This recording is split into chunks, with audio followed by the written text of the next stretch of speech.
What should you do if you want to change your career? I get this question a lot from you guys in the comments because I did change my career very drastically. If you're first time here at my channel, welcome. I'm scientific illustrator John. I used to be a scientific researcher, switch from academic science research to art. I work with pharmaceutical companies and research institutions. I also live stream here on my channel to help scientists around the world. If you're a scientist who need this type of help, subscribe to my channel, give a thumbs up, and follow me on social media. A lot of you guys have shown interest in becoming a scientific illustrator or just want to switch career in general. I am a general practitioner working now in cancer research. I would like to follow scientific illustration path. Should I study art first? I can relate with you very much. I also worked as a physician assistant at general practitioner's office. I feel you, girl. Tough job. Every day you have to face very bad situation and also people being very rude. I didn't expect that I have to confront so much rudeness. I'm not doing that anymore. Doing scientific illustration work with my lovely clients is a much better lifestyle. So I get why you want to get out of healthcare work. You don't have to have an art degree to become a scientific illustrator because it is not a licensed profession. You will not go to jail practicing scientific illustration without a license. I know a medical doctor who just started doing scientific illustration work without having a degree. I think she's doing fine, but she did get into a legal trouble with a client. It is not related with not having an art degree. So don't worry about not having an art degree, just start today. That will be my advice for anyone who's interested in selling your art. I know a viewer of mine is doing that. He is a medical student. I know who you are. He learned a lot from my channel and then he just started making illustrations in his country. Have I created a competitor? I probably have. I did make a few videos about this topic and I want to go through it again about what you should prepare before you switch your career. The first is always research the career that you want to go to, how much money they make. The term starving artist is very real because art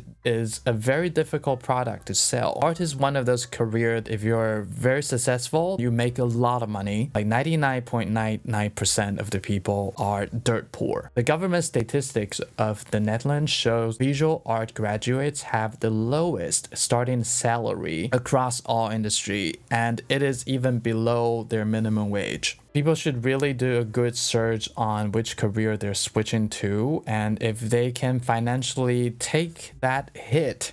I remember when I was in college, there were a lot of these talks about you should chase your passion, not money. That statement only tells half of the story. Passion can help you to continue a career when it's hard, which inevitably every career will be. I can assure you building a career as a scientific illustrator is 10 times more difficult than the research job I had before. Yet I continue on and find ways to make this career work. That is the tenacity I didn't have with my science research job. I gave up on scientific research when things become difficult. This is why passion is important when you are considering a career. But money is also important. When younger, we don't really think that much about money because we didn't need much money. People are more forgiving when you don't have that much money. But when you're older, people consider you should have your life together. Then people would stop giving you a slack. A lot of opportunities will not be offered to you if you don't have money. For example, if you want to buy a house, they need to check your financial records. There's a huge difference between people who have a good job contract and people who do not. They also judge you on your profession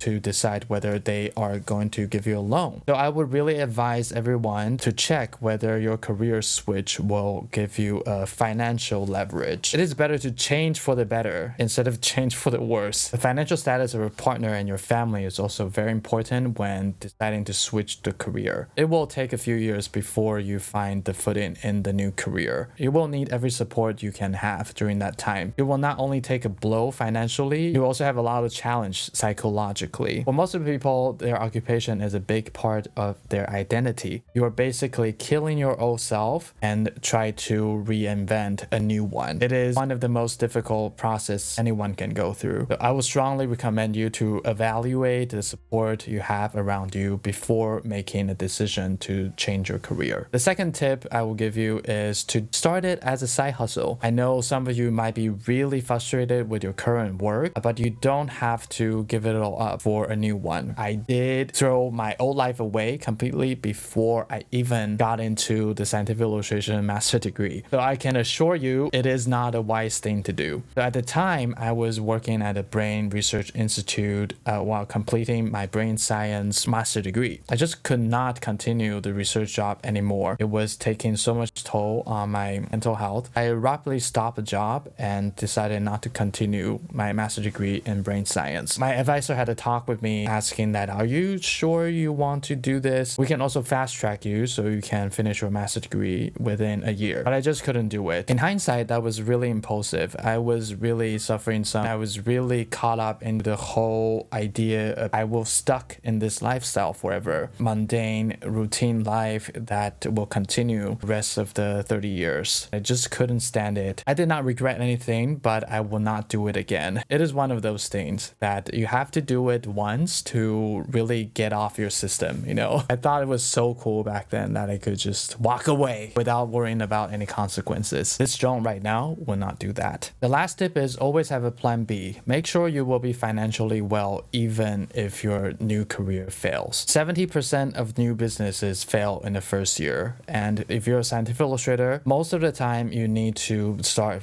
as a freelancer. That is starting a new business. And 70% of the time, it will fail. It is not your fault. If you have never started a business, it is very natural that you will not know how to manage a business. Do you know how to acquire clients? Do you have the network? Are you able to produce your product with the efficiency that you can sustain yourself, which is very different from a research job or working as an employee. So the chance of failing is really high. You need to have a plan B. So either you can always go back to your old job, make sure you leave on good terms. But if your boss was an asshole, then just burn the bridge. Don't go back to them. Or change your old job into a part-time job and do the scientific illustration part-time. A lot of the general practitioners here in the Netherlands are also freelancers. So they get to decide how many days they want to practice as a doctor. If you already have a skill-based profession, use it as a leverage. Start something new as a side hustle. Try it out for a year and see if it works financially. It is very important to test your new career out. If you have never done it before, you most likely will be looking at it through a rosy lens. A lot of people get into the creative industry without knowing that they have to do a lot of negotiations with the clients. That is how you determine the price of your service. Many of the artistic people are introverts. They cannot deal with the negotiation part. It becomes an irony. As a professional, they have to deal with people every day. They have to communicate with the clients and getting endless rejections from prospects. These are the very difficult things that you don't see from the outside. I would really recommend you to have a plan B just in case if you find a new career is not what you think it is. So this is some experience sharing because I get a lot of these questions and I really don't want people to make the same mistakes. If you have more questions, you can leave them in the comments. They are good inspirations for me. If you want to check out scientific illustration, you can come to my live streams on Wednesdays. I appreciate you and I'll see you next week.